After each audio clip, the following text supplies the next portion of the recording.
Zee 24 तास एक पाऊल पुढे। आतापर्यंत दर बुधवारी आपण वेगवेगळ्या भाषांचा जागर करत आलेलो आहोत। आज मात्र सगळ्या भाषांची जननी म्हणजे आई असलेली संस्कृत भाषा जी आहे तिचा जागर आपण करणार आहोत। अस्मिन् युगे अपि अधुना संस्कृत भाषा कथं महत्वपूर्ण इति संस्कृत भाषा संस्थाया अध्यक्षया सुरेखा जोशी महोदयया ज्ञातव्यम। पश्चात श्रुणेत।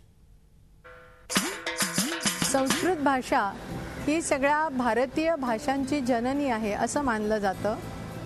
तिच्यापासून इतर भाषा म्हणजे ज्यांना प्राकृत भाषा म्हणतात त्या विकसित झालेल्या आहेत। एवढंच नाही तर इंडोनेशिया, फिलिपाईन, नेपाळ, थायलंड इकडच्या ज्या भाषा आहेत, या देशांच्या ज्या भाषा आहेत त्यांच्यावर पण संस्कृतचा प्रभाव पडलेला आहे हे आपल्याला दिसून येतं।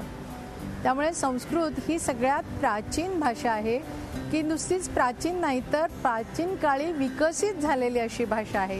तांत्रिकदृष्ट्या तिचा वापर करताना अगदी सहजपणे करता येईल अशी ती भाषा आहे। त्या भाषेचं सामर्थ्य म्हणजे पूर्ण तांत्रिकदृष्ट्या ती विकसित झालेली आहे। त्याच्यामध्ये कुठलाही शब्द असू दे त्याच्यापासून अनेक शब्दांची निर्मिती करता येते। म्हणजे एक जर धातू घेतला तर त्याच्यापासून अनेक प्रकारचे धातूची रूपं म्हणजे क्रियापदाची रूपं, एवढंच नाही तर त्याच्यापासून विशेषण, त्याच्यापासून अव्यय असे अनेक प्रकार बनवता येतात। मूळ नाम, मूळ सर्वनाम किंवा मूळ धातू म्हणजे क्रियापद असं वापरलं जात नाही वाक्यामध्ये।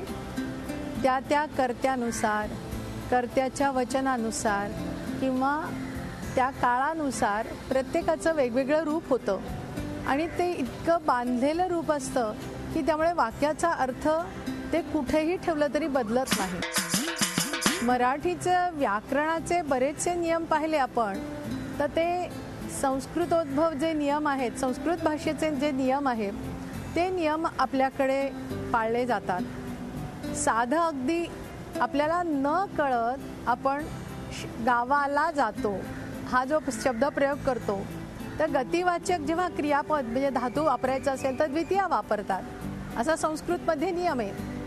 पण तो मराठीतल्या म्हणजे बोलीभाषेमध्ये जर म्हटलं तर तो शाळेला जातो, गावाला जातो, हे जे प्रत्यय आहेत हे सगळे द्वितीयेचे प्रत्यय। हा जो नियम आहे हा संस्कृत भाषेचाच नियम मराठीमध्ये लागू होतो। प्रत्येक गोष्टी म्हणजे प्रत्येक विभक्ती जी आहे त्या विभक्तीचा जो अर्थ आहे त्या अर्थानुसार मराठी भाषेमध्येही तीच विभक्ती वापरली जाते। वेद वाङ्मय जे आहे ते आपल्या संस्कृत भाषेमध्ये आहे। एवढंच नाही, जे आदि काव्य जगामध्ये सुद्धा जे पहिलं काव्य म्हणलं जातं ते रामायण, तेही संस्कृतमध्ये। वेदवाङ्मयानंतरचं आलेलं पहिलं आदि काव्य रामायण आहे, महाभारत आहे, 18 पुराणं आहेत किंवा भागवत पुराण आहे। या पुराणानंतर सुद्धा कित्येक कथा, शुकसप्तती, पंचतंत्र आहे, अशा कथासरित सागर आहेत, अशी कितीतरी पुस्तके ज्याच्यात सुंदर सुंदर कथा आहेत।